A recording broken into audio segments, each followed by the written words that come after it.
یہ back door رابطوں کے نتیجے میں بدلتی صورتحال ہے. جج ہیں, انہوں نے جو ڈیسیژن دیا بالکل آئین اور قانون کے مطابق. کاشتکار سے لے کر شہر میں رہنے والے لوگ تک سب اس وقت پریشان ہیں. بھیک مانگنے کی قابلیت بھی ختم ہو گئی. یہ جو مفتاح اسماعیل ہے, اس کو دیکھتے ہی لوگ پریشان ہو جاتے ہیں. سبسکرائب کریں اور بیل دبائیں تاکہ کوئی خبر رہ نہ جائے. انسداد دہشت گردی میں ریلیف اور فردر جرم میں تاخیر بھی ہو گئی ہے. خان صاحب کے خلاف کیسز میں یہ ریلیف بابر اعوان صاحب نے زبردست دلائل کا نتیجہ دیا ہے. یہ بیک ڈور رابطوں کے نتیجے میں بدلتی صورتحال ہے یا پھر اس زمرے میں آتی ہے یا پھر نارملی یہ ریلیف مل رہا ہے؟ نہیں, ایسا تو میں نہیں کہہ سکتا کہ بیک ڈور کے ذریعے یہ چیزیں بہتر ہو رہی ہیں. میں سمجھتا ہوں یہ عدالتی امور ہیں اور عدالتیں جو ہیں وہ غالباً بیک ڈور چینلز کے اوپر اتنا نہیں ہوتا. اور آئی ایم شیور کہ یہ جو جس طرح پلیڈ کیا کیس عدالت میں ہمارے اس میں لائرز موجود تھے, تو میں تو سمجھتا ہوں کہ اسی کو کریڈٹ جاتا ہے. اور معزز جو جج ہیں, انہوں نے جو ڈیسیژن دیا وہ انہوں نے بالکل آئین اور قانون کے مطابق.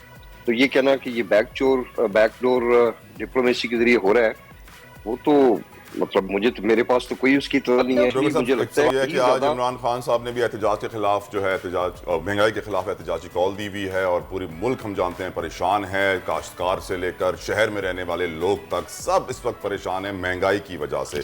کیا سمجھتے ہیں اس احتجاج سے کیا کوئی ریلیف ملے گا؟ حکومت عوام کا سوچے گی اور ان کے لیے کوئی اقدامات کرے گی؟ کیا ہوگا اس احتجاج سے ڈوگر صاحب؟ مجھے تو 0% بھی چانس نظر نہیں آتے کہ یہ گورنمنٹ معاشی فیلڈ میں عوام کو ذرا بھی کوئی ریلیف دے سکے. ان کی کیپیسٹی سے باہر ہے. ان کی بھیک مانگنے کی قابلیت بھی ختم ہو گئی. یہ جس ملک سے جا رہے ہیں ان کو وہ جیسے گاڑی کا شیشہ ٹھوک کر نیچے کر کے وہ کہتے ہیں جی معاف کریں, تو اب تو ان کو باقاعدہ لوگ معاف کرنا کے لیے کہنا شروع ہو گئے ہیں. تو آثار تو بہت برے ہیں. یہ کیا ریلیف دے سکتے ہیں؟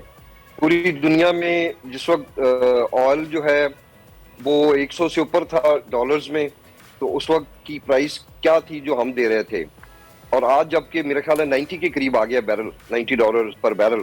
تو یہ دیکھیں کہ انہوں نے پھر $2 بڑھا دی.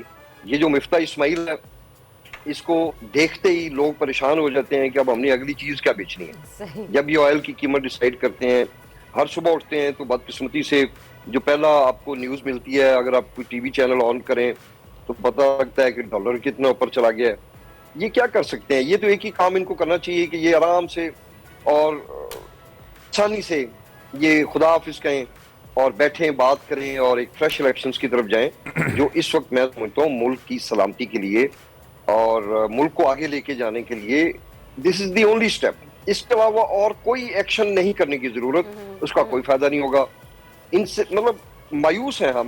میں ہوں عمران ریاض خان. اب آپ مجھے دیکھ پائیں گے صرف بول نیوز. عمران ریاض خان صاحب جو ہیں وہ بول فیملی کا حصہ بن گئے ہیں. بڑے عرصے بعد کسی چینل نے حوصلہ کیا ہے, تو مجھے ایسا لگتا تھا کہ ہمیں بولنے کی اجازت نہیں ملے گی, لیکن بول نے ڈیسائیڈ کیا کہ بولنے کی اجازت وہ لے کر دیں گے. مجھے بول کی ایک چیز بہت اچھی لگی کہ بول نے کیٹیگوریکلی کہا کہ جو کرنا ہے کرو, ہم نے اپنا کوئی بندہ نہیں نکالنا. عمران خان بول کے ساتھ جمعے سے اتوار رات 10 بجے. سب سے زیادہ ویوز, سب سے زیادہ ریلز اور سب سے زیادہ ریٹنگ کے ساتھ بول اب بھی نمبر 1 پوزیشن پر برقرار. سبسکرائب کریں اور بیل دبائیں تاکہ کوئی خبر رہ نہ جائے.